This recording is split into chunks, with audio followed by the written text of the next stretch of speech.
Hello, everybody. Today's review is going to be a show. I guess I choked there for a second, sorry.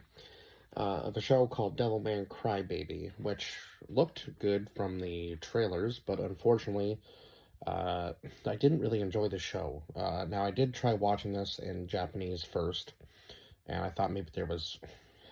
Well, I wasn't really that enthralled with the show the first time watching it through, but I was thinking maybe I was missing something because the subtitles were unfortunately a little too fast for me to read, even though I do consider myself a pretty fast reader.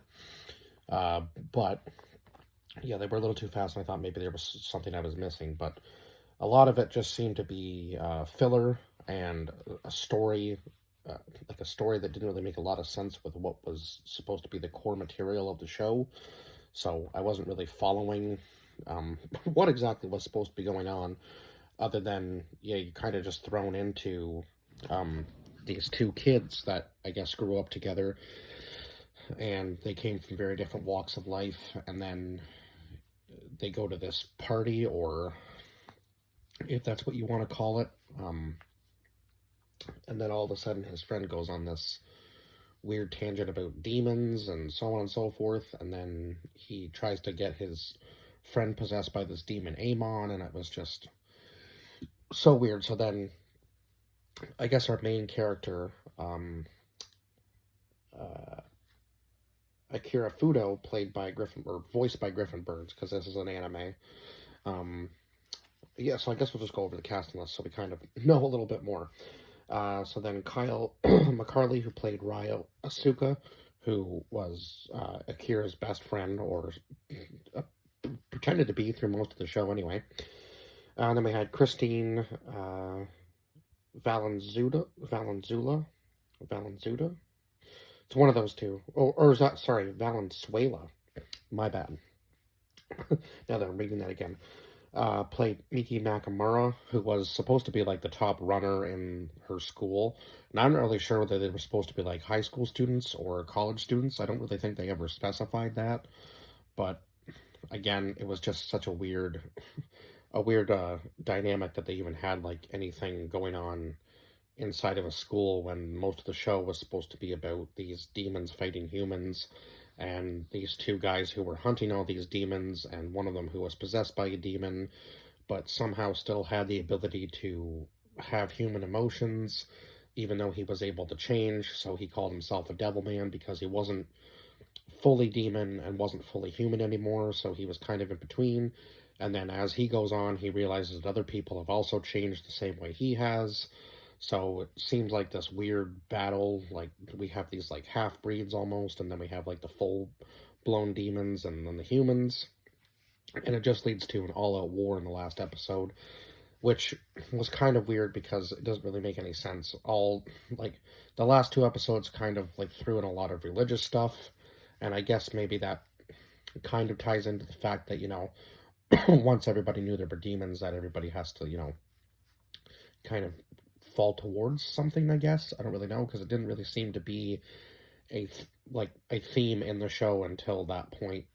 Like, there was no real religious stuff that I noticed, unless I was really missing something. But yeah, I didn't really see any like religious stuff, or there was no talk about it throughout most of the show until the last few episodes, where, yeah, the actual threat of demons becomes a serious problem. So I guess there you go. So we had Shirami Lee, who played Miko Kuroda. Kuroda. I hope I'm pronouncing that right. And Cindy Robinson, who played Silene, who was the main, I guess, villain in the show, Silene. He has a pretty big fight with her. He also has a pretty big fight with his own father. I'm talking about Akira now.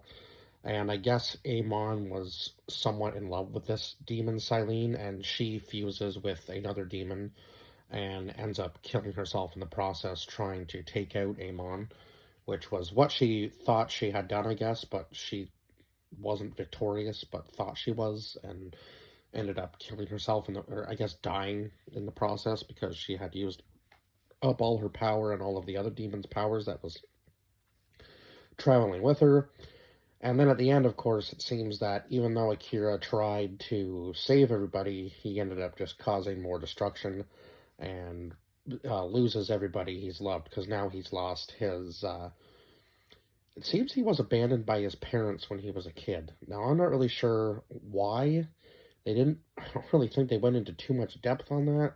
It just seemed like he was abandoned when he was a child by his parents, which seemed odd to me as to why they would even want to do that to him.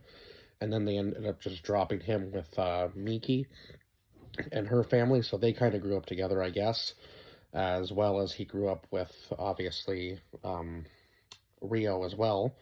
And Rio pushes him to fight all these demons, and then at the end of the show, you find out that Rio is a demon himself, and you kind of go into like the history of demons and how long they've been living, and then that God wasn't wanting them there, so he tried to wipe them out, and so now he's in this battle with humans and God, and it just, like, the last few episodes just kind of made no sense to me because, again, there was no mention of like any religion in the show until that point, so it just kind of seemed weird. And then, of course, him outing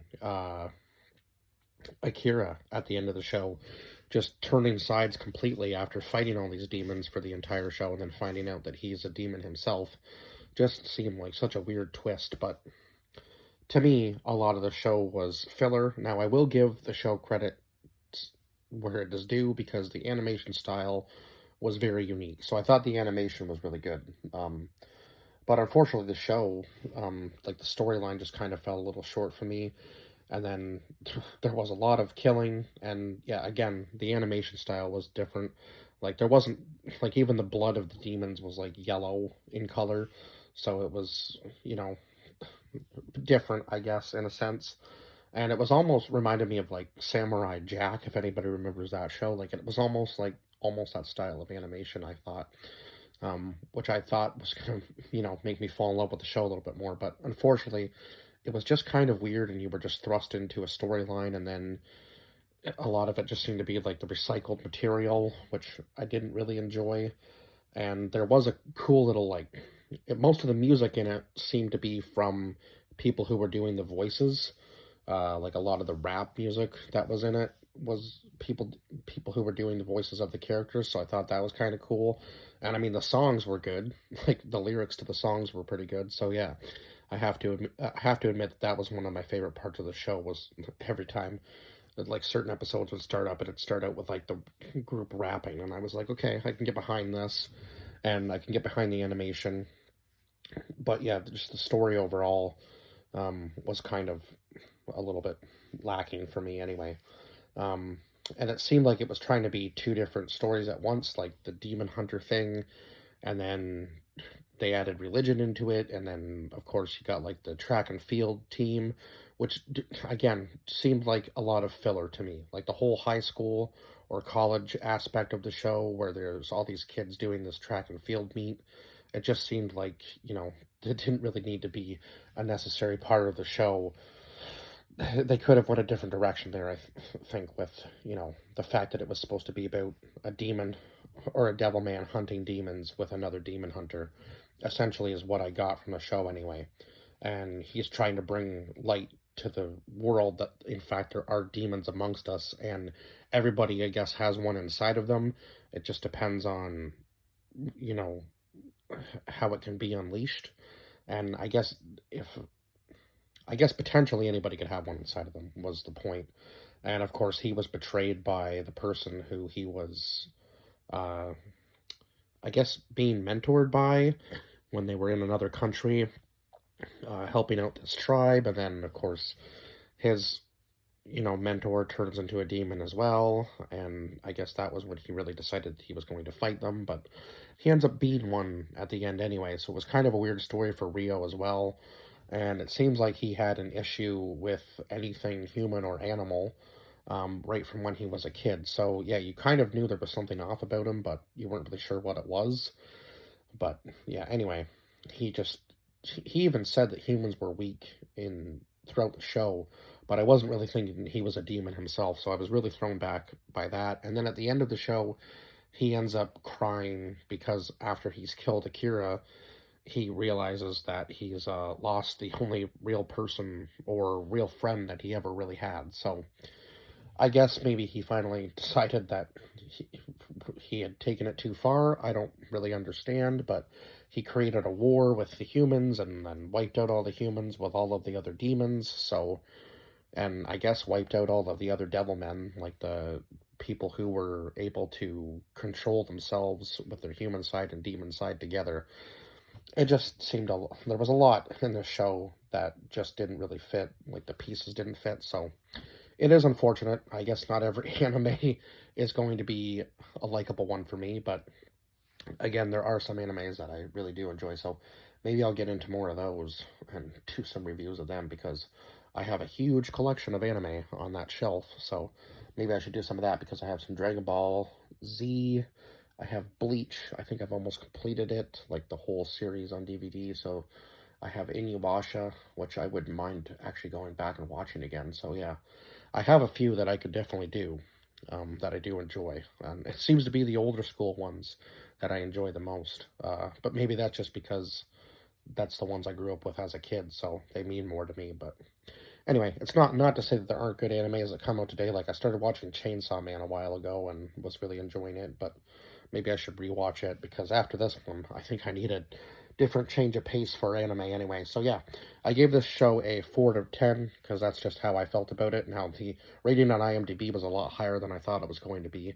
It was at a 7.6, so I was kind of taken back by that as well, because I didn't really think the show was that great, at least in my opinion. But definitely not one that I will go back and watch. And I guess his main enemies in the show were Gelmer and Phenon, and then of course his other family all gets wiped out too. Like, even Miki gets wiped out at the end of the show, trying to fight all the people that are going insane, trying to say that she's a witch, and then she admits to it, and I was just like, okay, there's so much going on in this show, like, what exactly is happening, and how many storylines are we going to try to put together to make a show? That's just kind of how I felt at the end of it. So, yeah, I guess that's pretty much all I can say about the show, and I will see you guys in the next review. Bye-bye for now.